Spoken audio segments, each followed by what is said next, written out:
Hello,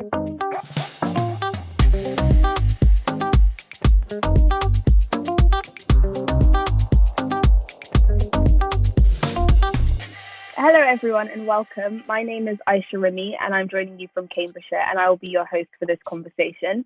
I'm a journalist and writer, and I'm also the COO of The Black Muslim Girl, a platform that highlights the voices of Black Muslim women, and the founder of Black Girls Write Too, a community which brings Black women writers together through workshops and retreats. Today, we're here with Africa in Motion. Africa in Motion is an annual African film festival taking place in Scotland, consisting of film screenings and complementary events. Now in its 16th year, AIM has established itself as a major annual event within the Scottish cultural calendar, whilst also maintaining an international profile as one of the leading African film platforms. We are pleased to be screening the film The Milkmaid, a film drawing attention to the present plight of real-life victims of militant insurgency in Nigeria. I'm delighted to welcome our guest, Desmond Ovbiagele, the director of the film. Desmond worked for over a year in investment banking before exiting to pursue a passion for movie production. He wrote, produced, and directed his debut feature film, Render to Caesar, which was selected to screen in an official competition at FESPACO, Africa's largest film festival, in 2015, as well as at the Pan-African Film Festival in Los Angeles. It also received the Best Screenplay at the Nollywood Movies Awards and Best of Nollywood Awards, respectively, in addition to the award for Best International Feature Film at the Nile Diaspora International Film Festival in Kampala, Uganda. Whoa. The Milkmaid, which he also wrote, produced, and directed, is his second feature film. So for the next 40 minutes, I will be chatting with Desmond about his stunning film, The Milkmaid, as well as finding out more about the production process and his film career. So welcome, Desmond, and thank you for this beautiful and thought-provoking film. As a woman originally from northern Nigeria myself, I found the film really eye-opening as we got to understand the plight of what some women in that region have experienced. We definitely went on a journey with all the characters, but before we delve deeper into some of them, I wanted to ask you, why was it important for you to tell this story, and more specifically from the female perspective and experience? Well, thank you very much, Aisha. The Milkmaid was quite a journey. It started once I had wrapped my first film, actually a couple of years after that, and I was looking for my next project. I'm the sort of filmmaker that I like to work on projects just because the filmmaking process is so arduous and so time-consuming. You want to make sure that whatever you are working on, is something that actually ignites your passion. And my passion seems to be ignited by topical issues in my immediate environment, one of which obviously was the raging insurgency, caused by extremism in northern Nigeria starting in 2010. It had sort of reached a climax in terms of global attention in 2014 with the kidnap of the Chibok girls and the ensuing international outcry led by Michelle Obama, the First Lady of the United States at that time. But subsequent to that, I sort of, from my own little corner of the world, sort of noticed that the attention seemed to have died down. The world and the country seemed to have moved on, but yet the situation was still very much raging.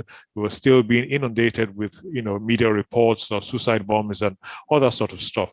And as a filmmaker, I knew that certainly from the Nigerian perspective, being Nollywood, we certainly hadn't addressed that issue comprehensively, as filmmakers in our community. So I certainly felt a certain weight of obligation to at least chip in my own voice and try and lend my own perspective in terms of what was going on, and hopefully, serve to represent, the thoughts, the emotions, and the passions of the people most impacted by insurgency beyond just the, deluge of statistics of casualties. Yeah, I think it's interesting how you mentioned that.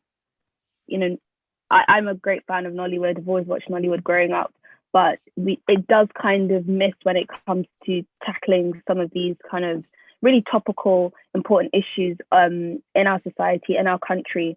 So I think that's what The Milkmaid has done so greatly, because, it's brought something that is, like you said, it's still an ongoing issue, still affecting some regions in Nigeria.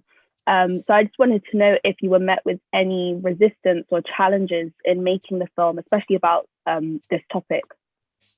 Well, certainly. I mean, challenges almost from every every step of the way. One, it was a film. We took a creative decision to shoot in Hausa language with some Fulani, with some Arabic. That in itself was a challenge in terms of one, getting the script translated accurately, and then two, actually directing the actors, many of whom were not that comfortable in English, and needing to work through interpreters to render the most true vision of the film in that respect. Then, of course, raising financing. Obviously, you're trying to convince people to put down money for this film, this fairly uncompromising film. Would like to think in terms of religious extremism and all that, and of course, financiers wanted to gravitate more towards the more commercial fare of romantic films and comedy and all that. So raising finance was a challenge, and then beyond that, mobilizing to set. We didn't shoot the film in the southern part of the country. We shot it not just in the northern part of the country, in the actual theater of conflict, being the northeastern part of the country, in Taraba State. So needing to get to the location to do almost like diplomatic consultations with the traditional rulers, letting them know who we were, what sort of film we're trying to shoot, why we were shooting the film, and to sort of just soothe, sensibilities and sensitivities that, we weren't trying to portray any particular religion in a negative light. We were just trying to be a voice as filmmakers to the people who are impacted by the situation, so yeah. Yeah. You mentioned how it was difficult. You had to translate the script, and, some actors, I believe some actors' native language wasn't Hausa. So I'm quite interested because you're not from northern Nigeria, you're also not Muslim, and I wanted to know, do you feel like that made it? Of course, I'm sure, like you mentioned, it did present some challenges, but do you feel like in some ways maybe it made it easier for you to make such a film than coming from outside instead of maybe someone from that community? I think that's a great question, because obviously we do have Cannywood, which is the Hausa filmmaking industry in Nigeria, but they seemed, certainly at the time I made Milkmaid, they seem to have sort of shied away from actually addressing that topic. Again, some of that is maybe for personal reasons or ideological reasons. Some of that is for commercial reasons. Maybe just not feeling that people actually wanted to watch this sort of difficult subject matter. So yeah, I mean, that's sort of being an outsider in that respect, in terms of my ethnicity as well as my religion, probably helped in terms of my willingness to delve into the subject matter and hopefully provide a fairly objective view. I mean, obviously it is to some extent subjective because I'm giving my own interpretation of events, but I think that did help in terms of me embarking on the project. Yeah. You mentioned a story like this might not have been told due to commercial reasons, and I think that's quite an interesting point to make, because Nollywood, Cannywood, they love love and romance and comedy and entertainment, and I was just wondering how the film has been met by Nigerian audiences in particular, and is this are you interested in tackling similar topical issues in the future as well in your work? Absolutely. I mean, the film hasn't actually yet been widely released commercially in Nigeria. We had a very limited release, which we did in November 2020 last year, and that was strictly to enable the film be eligible for consideration to represent Nigeria at the Oscars. But further to that, we haven't had any wide release yet. We're currently in negotiations for that. But having said that, with a number of the private screenings we've done, watched by Nigerians, we'll be quite gratified at the response, and we hope that will continue through to the general release when that happens. Yeah, definitely. I know for myself, I really enjoyed watching this and just learn, because you read about it in the news, but I feel like also we've become a little bit desensitized to the story just because and to the issue, because it's happening a lot, and I think this is kind of reflective a lot of a lot of other atrocities that happen in the world. But I wanted to talk specifically about the character of Dangana.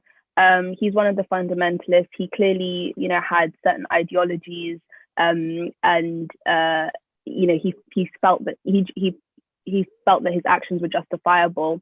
But I found that towards the end of the film, when he could clearly fallen in love with the character of Aisha, and he was trying to help her flee, that I kind of was developing a bit of compassion and empathy for him, especially because he himself has been radicalized at some point and has fallen into this trap. So I wanted to know, was it intentional for you to humanize his character, and if so, why? Well, I mean, again, a great question. What was intentional on my part was to try and be as authentic as possible to the real life stories of all the players on both sides of the divide. When you talk about religious extremism and insurgency, that meant both the victims and the perpetrators. Obviously, as we said before, not being native to the northern part of Nigeria, I needed to immerse myself in as much research as possible just to try and understand the world in which these characters are operating. And in the process of doing that, I found something very interesting, which was that, not necessarily contrary to media portrayals, but certainly contrary perhaps to public expectations, the perpetrators, despite very clear atrocities which were committed, nevertheless did retain a semblance of humanity, and that came out in the accounts of some of the survivors in terms of how they were treated in captivity, which was, yes, they were abducted. Yes, the people who abducted them actually committed atrocities in the process of abducting them. But having brought them into their fold, they did make an effort on the part of certainly some of them, particularly the young men, to try and ingratiate themselves with the women, particularly those who they developed some sort of attraction to. So it wasn't just like master-servant sort of relationship. They tried to woo them. They tried to buy them expensive gifts. They really try to win them over, not just from an ideological perspective, but also from a personal perspective as well.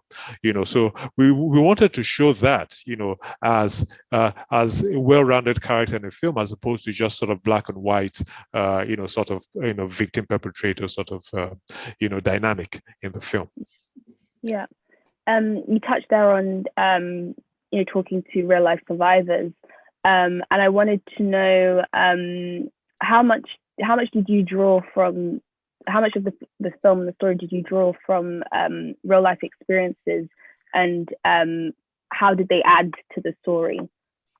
Well, I would say the film was almost entirely comprised of real life stories that actually happened. In fact, in some cases, you actually had to tamp down the narrative of exactly what happened, because we thought it'd actually be too graphic, for people to actually accept in terms of what people actually went through, But yes, as I said, our overriding objective as a production was striving for as much authenticity, because we knew and we appreciated that we were trying to be a voice for the people who can't speak for themselves, several of whom are currently languishing in several internally displaced people's camps dotted around the country and don't actually have access to the media to actually tell their side of the story.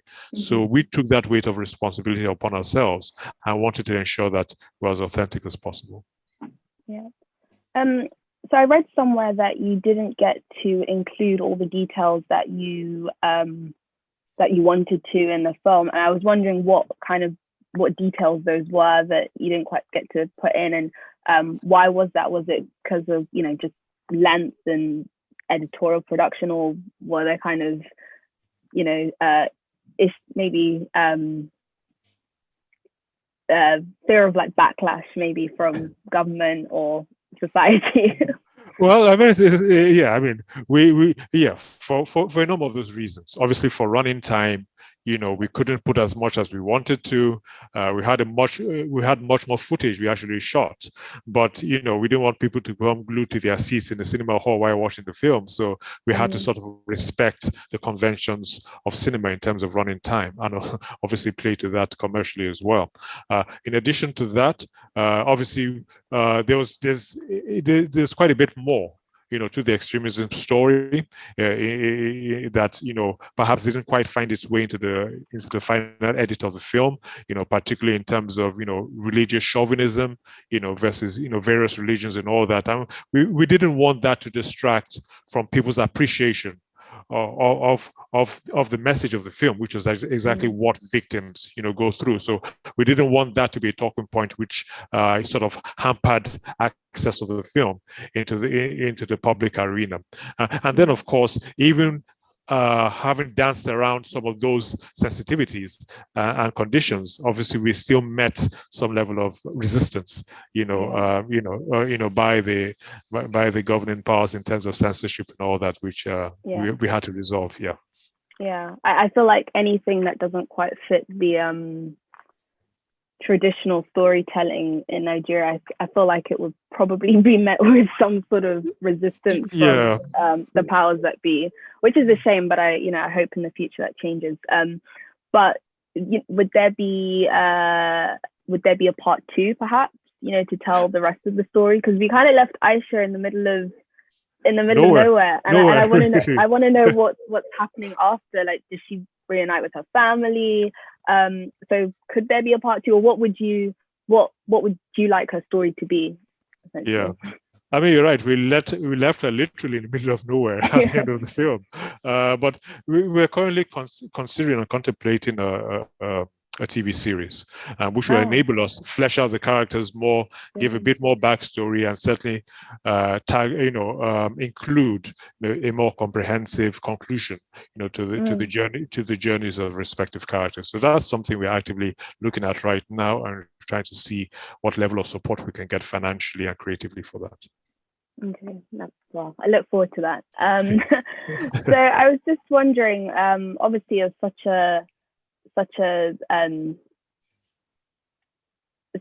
thought-provoking story, and the experiences are like none other. So what lessons or experiences did you will you take from the film that you'll carry out throughout your career? Well, I think just shooting the nature of this type of film, in Nigeria and in Africa, seeing the reactions, seeing the way the cast and crew responded to the film, seeing the way the communities responded to the film, seeing the way the authorities responded to the film, and all that, are certainly lessons, and insights that we will certainly take away. Shooting in the northern part of Nigeria, shooting in Taraba State, shooting in a locale which was very, very beautiful but very difficult to access. Are sort of lessons learned, for us in terms of how to do it better in pre-production and logistically as well, and who to work with. You understand? So those are certainly lessons that we'll certainly look to take away into my next production. Yeah. Some people would probably say it was kind of crazy to shoot where you shot, and especially so near to where some of these instances are happening. So why were you set on filming in Taraba State, and why not film somewhere else that could probably be a bit safer and of less challenges, perhaps? Yeah, again, one was the quest for authenticity.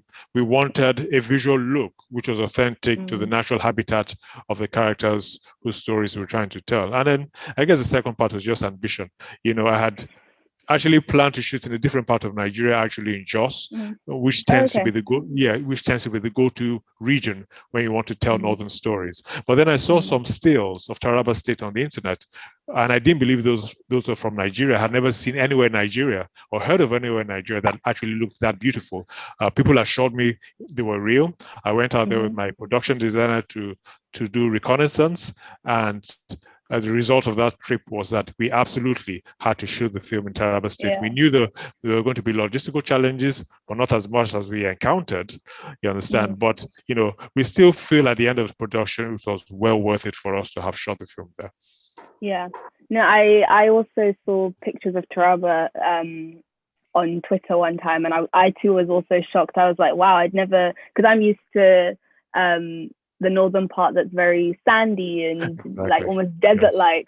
So to see such greenery, I was kind of shocked. And so I think I'm glad that you stuck to your guns and you showed a part of Nigeria that isn't always seen. Absolutely, and we also wanted just creatively to create that visual dichotomy between where the sisters were coming from and where they were taken to. So just to show both sides of the divide in terms of the potential and the good and the beauty of this culture, of the Hausa culture, and also as well as the other side of it being, far more, oppressive on the part of the insurgents themselves.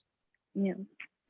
So I just wanted to talk a little bit about prizes and accomplishments. And you submitted the film as Nigeria's entry for Best International Feature Film at the 93rd Academy Awards.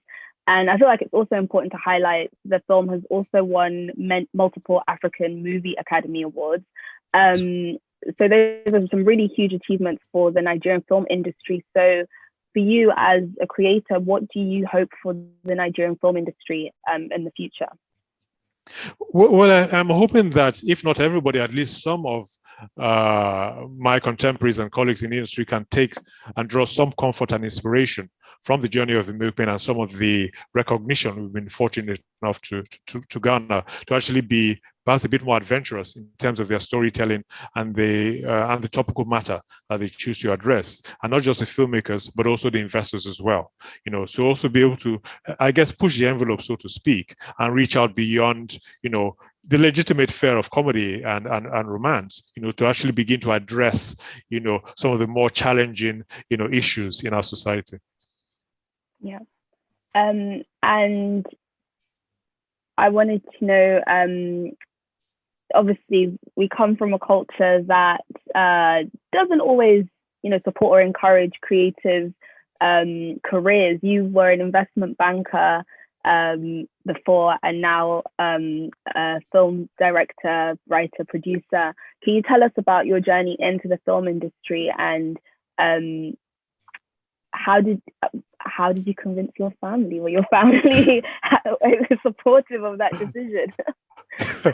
No, I had worked in investment banking for well over a decade. It was an industry and a career that was quite good to me materially, but I still felt there was a missing link. I felt as part of myself which wasn't finding full and proper expression within the natural confines of investment banking. And so while still working in investment banking, I actually started to write scripts just to sort of begin to dip my toes in the waters of the creative industry, try to hopefully hone my skills. It wasn't a background that I had, although my mother actually happens to be a writer, and she actually has written a number of books which were fairly popular in the Nigerian literary space way back in the 80s and 90s. So I sort of drew some comfort from that I could potentially make this work as a potential career. But of course I still had to go through the motions of trying to learn as much as I could, read international scripts, watch a lot of films, and just try to get myself immersed in the new career I was trying to set up for myself. In terms of how my family took that, naturally, they were worried, not necessarily in terms of whether I could cut it technically, but certainly in terms of the financial aspect as to how you're going to be able to support yourself and others in terms of embarking on that. So that was certainly a cause for concern from them. Yeah. Well, that element of support actually links nicely to my next question, which is, are you finding support from local and international communities, and how do you see the future of solidarity and protest? Touching on the fact that you made a film about such a sensitive and at times controversial topic.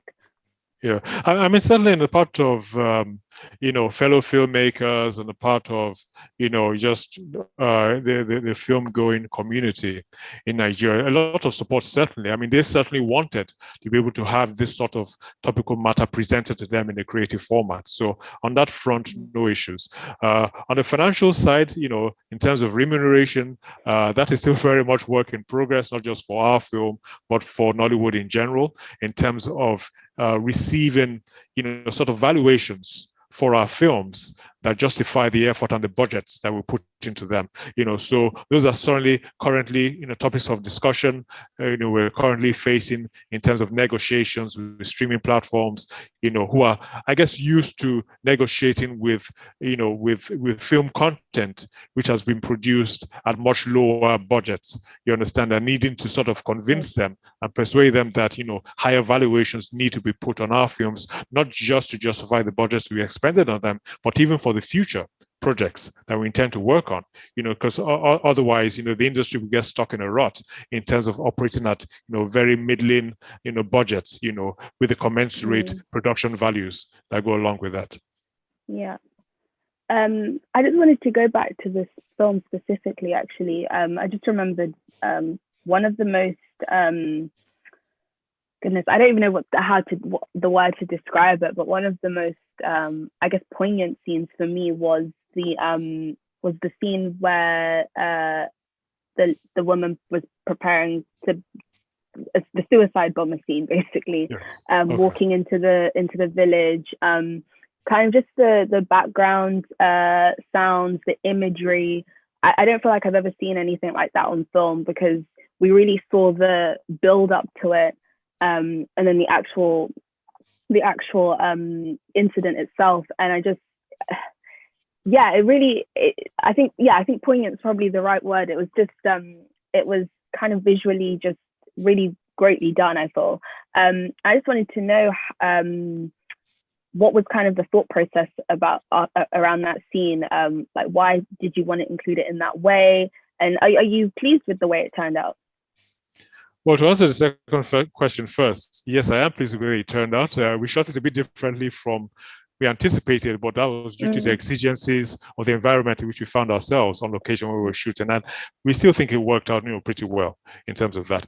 In terms of the inspiration for the scene, actually one of the key catalysts to me embarking on the project was actually a picture I saw in one of the media reports, daily newspapers online, of one of the suicide bombers shortly after she had detonated her vest, and just seeing her torso without a head, and that was so, that was so graphic. And what struck me was what could possibly convince this young woman, who potentially had the rest of her life ahead of her, to put on this thing and go into a crowd of innocent bystanders and do this. So I wanted to understand how a normal girl could be persuaded to end her life that way. That was very, very important for me as a filmmaker, to understand that, and to try and show that, and maybe explain that in some way, through the film.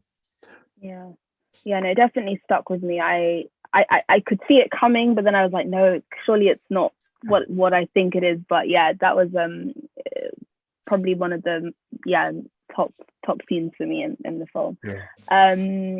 So just speaking to younger filmmakers, what advice would you give them working in similar cultural and political contexts as yourself, and in particular young Nigerian filmmakers who might want to tackle such big topics like this? Well, as we say in Nigeria, I would advise them, first of all, to have a lot of shock absorber, because you have a lot of shocks you need to absorb at every step of the process, from script to screen. So they have to have a very thick skin. They have to have a lot of resilience in terms of raising the money, in terms of shooting the film, post-production, and distribution as well. And they have to have a vision that, and hopefully a project that's actually compelling, something that can enable them stand the vicissitudes of everything that they're going to go through in terms of making that film. It is challenging subject matter, but hopefully they can also see the potential rewards, both financially and creatively, and socially as well, for that project. So it's something that they need to take on board. Also as well, equip themselves with the requisite skills, technically in every aspect of the production value chain, cinematography, storytelling, acting as well. All are very, very crucial in terms of making particularly such, challenging subject matter as compelling, entertainment-wise as possible, not just message-wise. Yeah. Something I just wanted to ask also is that, we're so used to the West and, Western media portraying countries like Nigeria and other African countries in a particular way, only highlighting, negative stories and atrocities that are coming from that region. And I just wanted to know if at any point you were apprehensive about telling such a story, or worried about feeding into that kind of negative storytelling stereotype. Well, I think our thoughts as filmmakers are that, look, these stories are going to be told anyway by Western filmmakers. So it's best you get your own version of events out there, and they can position themselves however they will, but I mean, for sure, there was already the negative portrayal, which wasn't necessarily deliberately negative, but just telling the true state of affairs in daily reports coming from the local media and the international media, consistently over the last decade. So you weren't necessarily telling anything that people were not already aware of. You're sort of putting it in a fictional, creative, and narrative format. Yeah. Cool. And lastly, I just wanted to know, what do you want audiences to take away after viewing this film? Well, I'd like them to take away, hopefully, a sense of what the people most impacted by insurgency go through. We were hoping to put a human face on the daily deluge of casualty statistics to help people understand the cultures that these people come from, their own hopes and dreams before they got disrupted by the extremists, and how they ended up, as the film ends, some of them literally end up in the middle of nowhere, with no visible support coming to their assistance in terms of, rehabilitation and reintegration into the society. So we're actually hoping that the film can start a discussion in terms of how actually both how to prevent such incidences from happening, as well as curative in terms of, okay, they have happened, how to actually provide the necessary psychosocial support, for the victims of insurgency. Sure.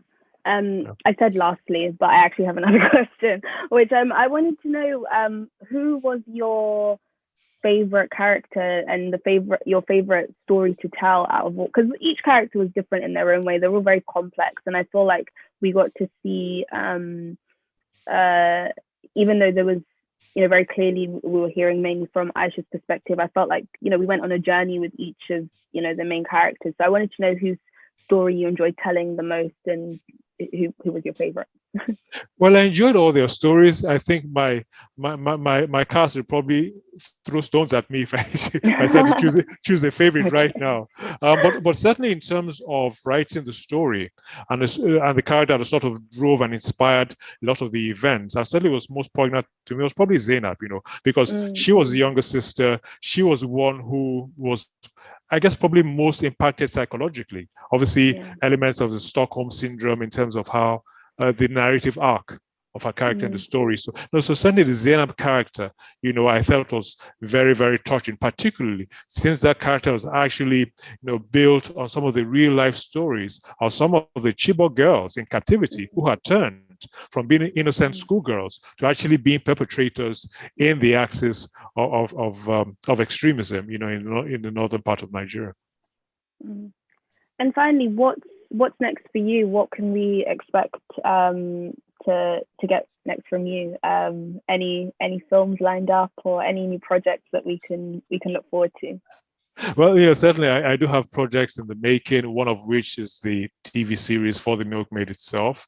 I do have another topical issue, which I'm hoping to get into production. It's about another incident that happened in Nigeria again, which actually got a lot of international attention about a decade ago.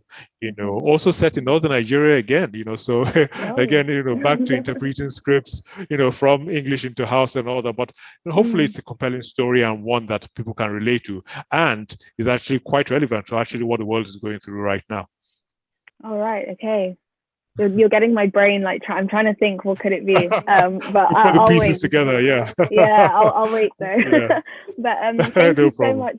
Thank you so much, Desmond, for taking the time to talk to me today. I said, I really, really enjoyed the film, and I hope everyone else takes some great lessons away from this and have learned about something that they might not have known as much about beforehand. Thank you to everyone who joined us today. You can sign up to Africa in Motion's newsletter to keep up with their events, and follow them on social media using @AIM Film Fest or #AIM Film Fest. Thank you. Thank you very much.